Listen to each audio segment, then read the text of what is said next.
It's the Daily Dog. Hey y'all, welcome back to the Daily Doug. Thanks for hanging out with me today. I think we have a good one for you today. This is a new tune to me, and I suspect it may be a new tune to a bunch of you. For the last several weeks, I've been trying to branch out a little bit and to get a little bit beyond the bands of Western Europe and America and try to see what popular music and prog and rock and metal sounds like around the world. So I got a couple of suggestions in this space for a band called Orphaned Land. And today we're going to be doing music by them. I've never heard their music before, but they are in an Israeli heavy metal band. And the song that we're going to do today by them is called Chains Fall to Gravity. So as I was reading in about Orphaned Land, it says that their musical influences are eclectic. They draw inspiration from Jewish and Israeli and Mizrahi and West Asian cultures. Their songs generally promote a message of peace and unity, especially between the three main Abrahamic religions. That would be, Christianity, Islam, Judaism, that sort of thing. So something that I think is worthy of singing about. This song, Chains Fall to Gravity, is from their album called Unsung Prophets and Dead Messiahs. It was released in 2018. The musicians performing on this track, excuse me, Kobe Farhi on vocals, Chen Balbus on guitars, and saz. Now that's an interesting instrument. I think that the saz is a sort of Middle Eastern plucked string instrument, kind of like a long-necked lute, that sort of thing. Aidan Amsalam is on guitars, Uri Zelha is on bass, Matan Shmuli on drums, and Roy Smila on the electric saz. That should be interesting. And this track features Steve Hackett with a guitar solo. So I am eager to see what these guys are singing about and what their music sounds like. So let's dive in. This is Chains Fall to Gravity by Orphaned Land. Here we go.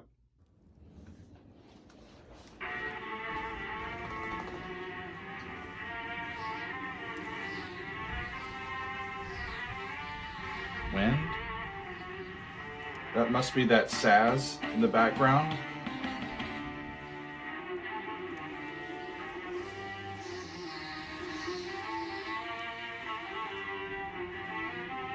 It's that harmonic scale. It's around D. Yeah.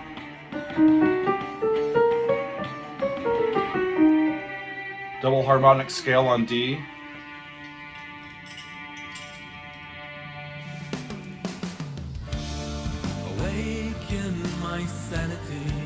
And it sounds like Opeth, which is not a bad thing. It's actually a great thing. Lovely. Chains fall to gravity. Truth can now be found. Cool.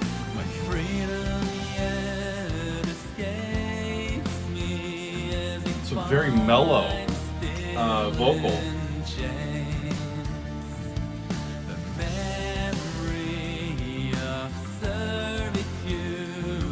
The memory of servitude somehow keeps me sane. That's interesting.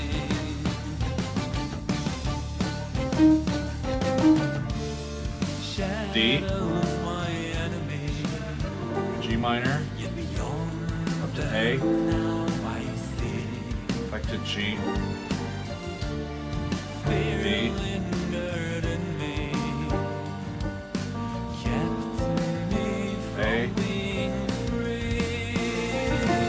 flat, C, F, D flat, D. Cool.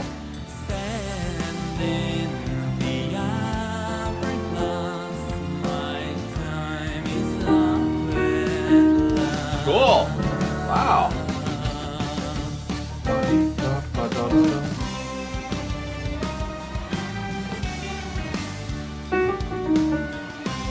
Yeah.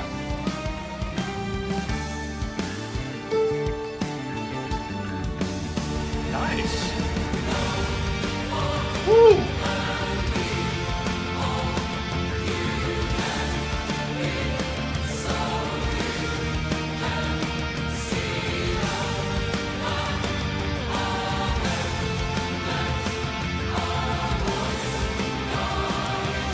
Love the addition of the choir. That's really, really cool. Wow, let our voice guide you on. I feel only pain, but I know that everything shall pass. The end of the path that forever ignites.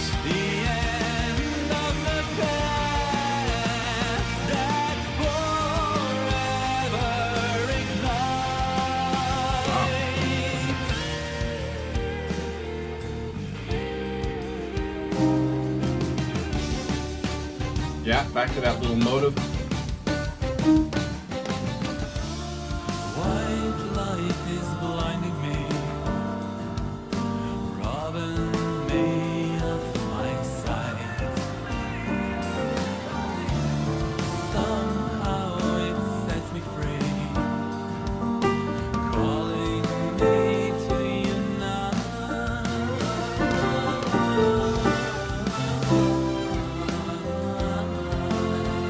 They're doing the same thing.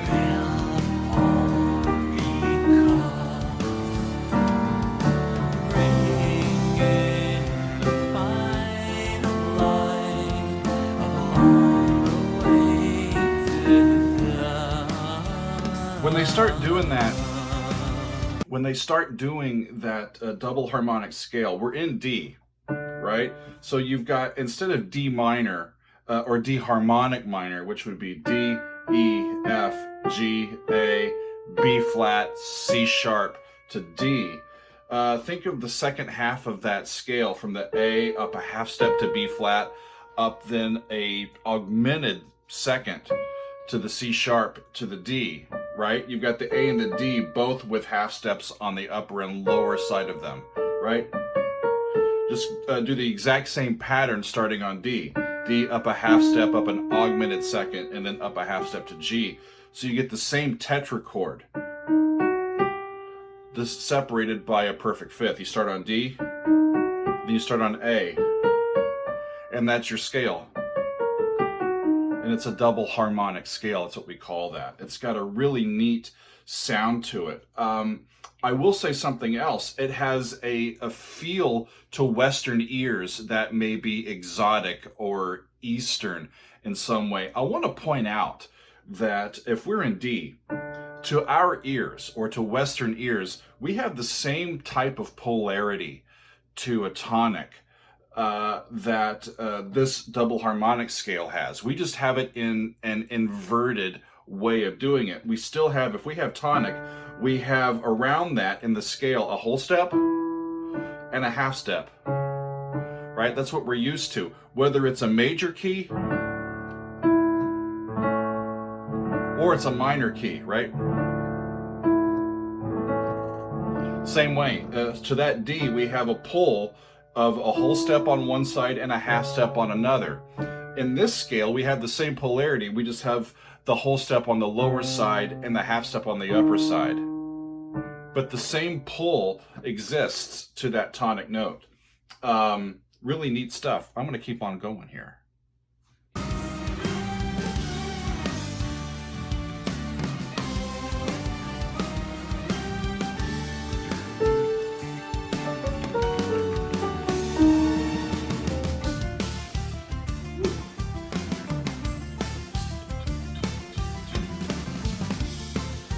Some asymmetrical meter going on.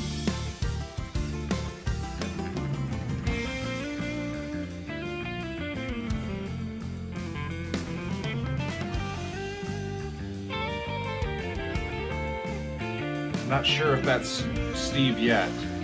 Not thinking so.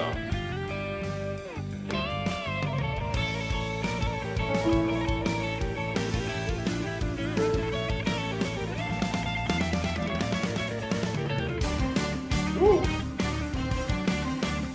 A little bit more intense, bigger sound.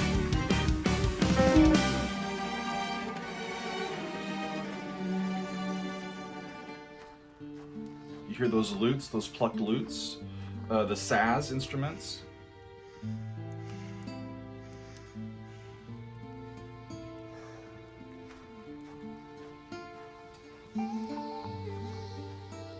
Lovely.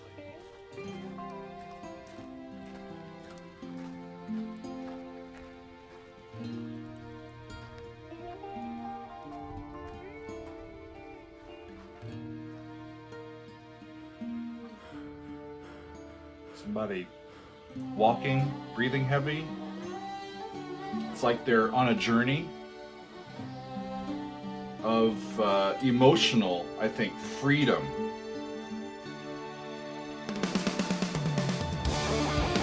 There he is.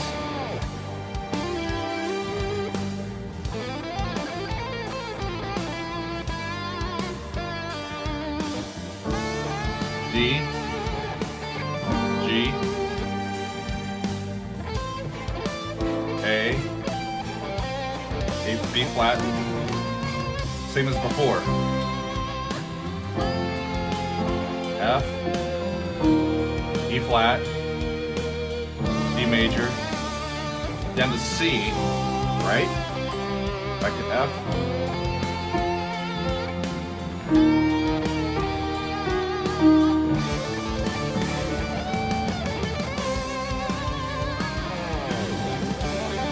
Cool.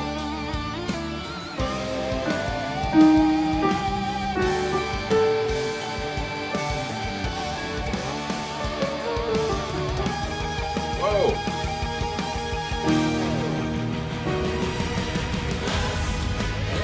Woo. It went. Where'd they go? Wow. Went up to G sharp minor. Nice.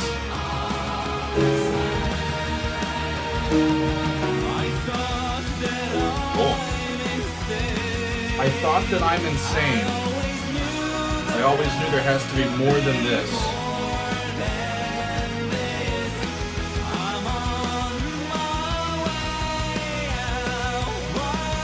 Flat 7. Yeah.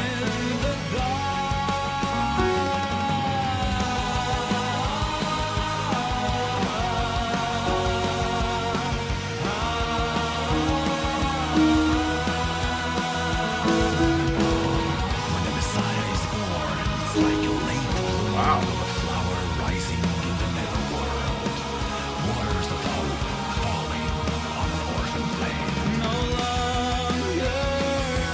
Rising in the netherworld, waters of hope falling on an orphaned land. No longer the slave, now I roam onto the unknown. This is awesome, y'all. But as sure as my heart beats, I'm not afraid of the light.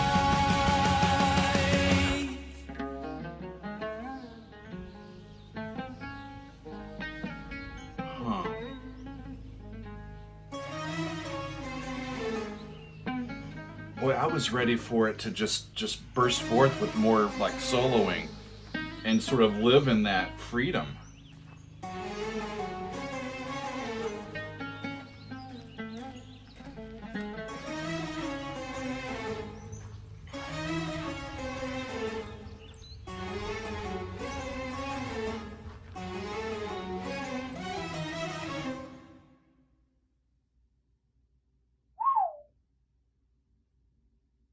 Nice. Wow. I don't know what my expectations were, but I was really, really taken by that, y'all. I hope that you like that. I found the chord progression to be relatively easily guessed. A lot of that was intuitive for me. Once I figured out what their scale was. It was there's not too many places unless you just really just up and change keys that you can go from that. It kind of has this unique sound and unique chord structures that sort of lend themselves to that particular style of scale. I want to talk a little bit about what they're saying in this. At the very beginning, awaken my sanity, slavery falls to the ground, chains fall to gravity, truth can now be found.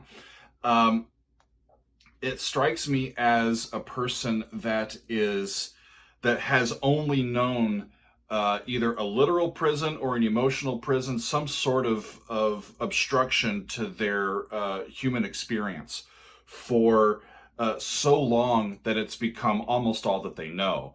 And now chains are falling, and the chains fall to gravity is a really neat wording, isn't it? It's a neat use of language. The chains being metaphorical to what has been keeping them from becoming the best versions of themselves. And they fall inevitably because of a force that is just there, right? It's gonna happen because gravity exists no matter if we try to go against it or not. So these chains are falling not because of specifically something that people have clamored for and done, but as a result of that, it's inevitable, right? And they're not ready for it. My freedom yet escapes me as if I am still in chains. The memory of servitude, it somehow keeps me sane. It reminds me of the Shawshank Redemption, the movie. I'm no spoilers, but part of that story is about a person who's been in prison for years and years and years and years, and who finally gets freed from prison and has difficulty with adjusting to life outside of prison. Even though that person is now free and is unshackled and no longer has chains, all of those metaphors, it's a new experience, and it takes some time to find that new life and that new impetus for living. And I can only imagine what some of these folks from this part of the world, what their point of view on that sort of freedom and oppressive government or restrictions, or all that sort of stuff, and how that changes over time and how they adapt to it emotionally. Really cool stuff. That's exactly what I was hoping for from going outside of our American and sort of Western European bubble of perspective in music. It's great to see and hear their song and their story, Chains Fall to Gravity by Orphaned Land. I enjoyed that very much. Steve Hackett's solo was quite cool, and I hope to find some more by this band and other bands around the world in the coming weeks and months. So if you have suggestions, please let me know, and we'll try to get them included on the channel. For today, I think that's all, but I appreciate that you have been here. This was fun, and we will see you next time on another edition of The Daily Doug.